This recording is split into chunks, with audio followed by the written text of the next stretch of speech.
Happy Sunday, long run day. Today is 25 miles, but yesterday I had a 15-mile run and I had plans that I had to meet, so I cut it a mile short so I could add that to today for 26 miles. But if I'm going to do 26 miles, I may as well do 26.2. What's the point in stopping just shy of a marathon? So that's what I'm doing now. I'm at 24.2, so I got 2 more miles. I'll talk for a little bit and then get back on it. This week's volume was 68 total miles.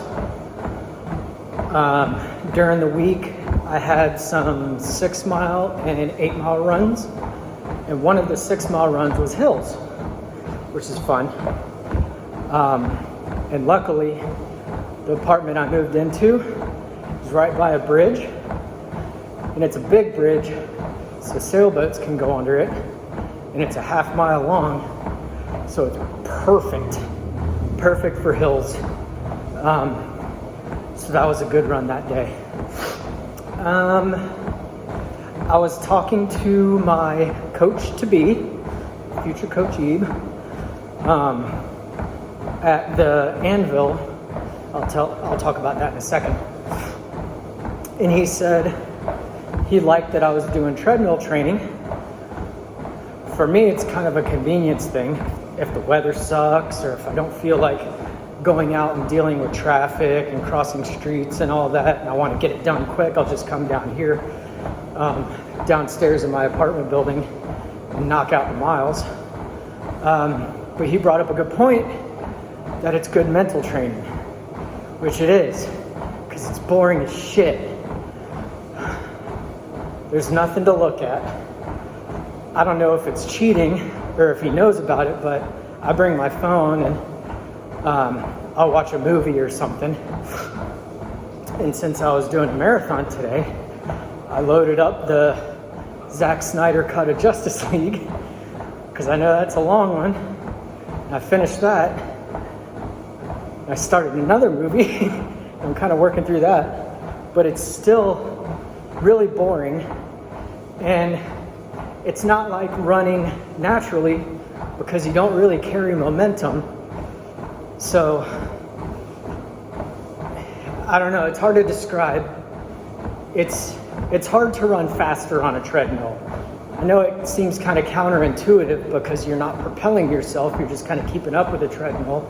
But for me, it feels like it's harder to run faster on a treadmill. So my pace is a little slower today.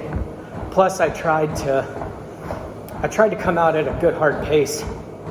And I'll tell you why in a second.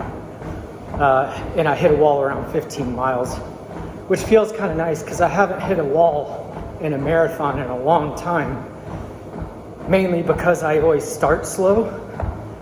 And if you start slow and stay slow, it's nice and consistent and you don't really hit a wall. But I tried to be a little aggressive today, just to kind of have fun and pay homage to something I saw this weekend. And I hit a little wall. Like it just... So yeah, that's how training's going. It's going really well. Body weight's going well, diet's going well, hydration's going well. Now that I'm getting back into longer runs, I need to start back on my Endurolite and Perpetuum regimen. Because I'm going to need that fuel and I need those electrolytes because I'm losing a lot. Once I start going for like 3, 4, 5 hours of running, it kind of wears you down. So yeah, that's training. That's good. Everything's good. Sleep is great. Life is great in general. I'm happy. And this weekend I volunteered at the Florida Anvil. It's like what I just did in September. Was it September? In Virginia. but down here in Florida, in Claremont, and they don't do a quintuple or a deca, they just do the single, double, triple. You can do it solo, you can do it with teams. There was a good mix. There was a lot of people this year. And it was the first year they did the triple. So, and they did great. Hats off to Craig and Terry and Maddie and everybody, hiccups. Everybody that brought that together. I was only there for a day, but it seemed to go great. Really great atmosphere as always. That's why I love it. It's like homecoming. It's like a family reunion. But anyway, I volunteered Saturday, and I said they didn't have a quintuple, but there was one athlete that worked out some kind of special situation. He ended up doing it, but he was aspiring to, I think, reset the world record, because I think he said it before, but set the world record for the quintuple. And the time worked out to where he would be doing it within the time frame of a triple anvil. So they let him compete, because there are time restraints, like legally, you have to deal with that. It's part of race logistics. But so he did it, and he crushed the world record. And I was inspired because his swim was fantastic. I didn't see it, but I looked at the time, and it's just not human. His bike must have been great. I haven't looked at that yet, but I was there for his run. And I was at the run turnaround checking times. And this guy, you could set your watch how mechanical this guy is. 10-minute, 11-minute splits every single mile. And I was there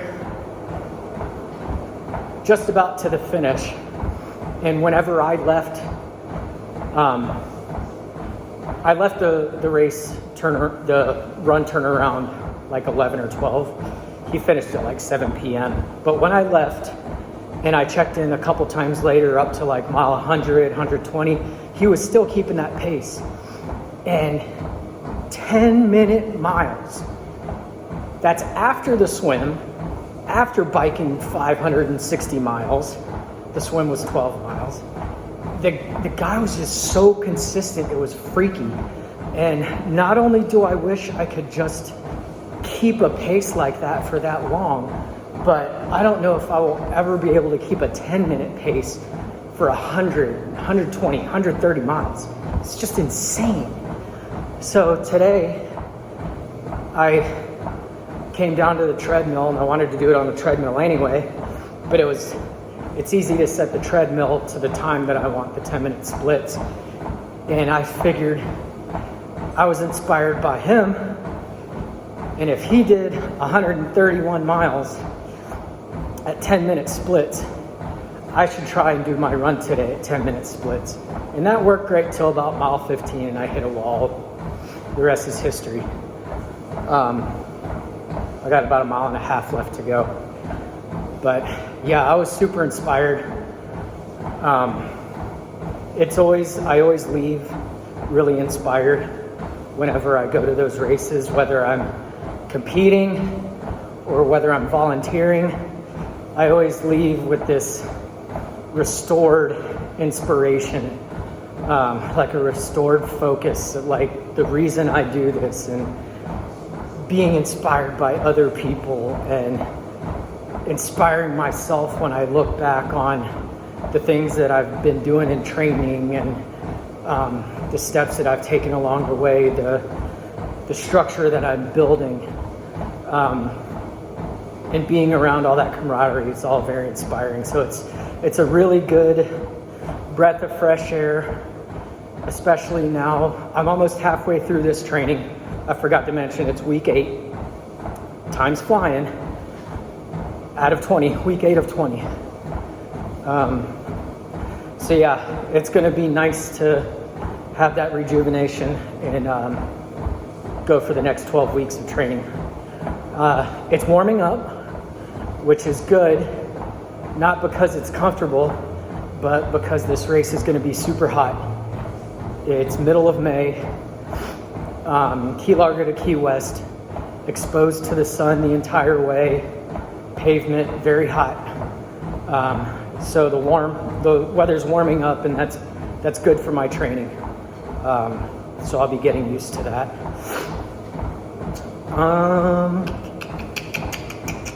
I don't know what my runs are going to be next weekend. I know within the next month I'm going to have a weekend of a 30 mile and a 20 mile, I think a 30 mile and a 20 mile, or a 35 and a 15 or something. I'm getting up into the 30s in the next couple of weeks. And I will not be trying to do that at 10-minute splits. Today was a fun experiment, but I'll be doing those like at my slow, consistent pace, which over 30 miles, 35 miles is going to be like 12 or 13 minute miles. That's kind of normal if all goes well. So I'm going to get back to finishing up these, let's see, like mile and a half or less, finishing this up, and then go refuel, and I'll check in again. Last week I missed, so I skipped a couple weeks here and there, and I'm trying not to do that, but time got away from me, so I'll definitely try and check in again next week and get back to doing like the regular weekly check-ins. So I'll talk to you then.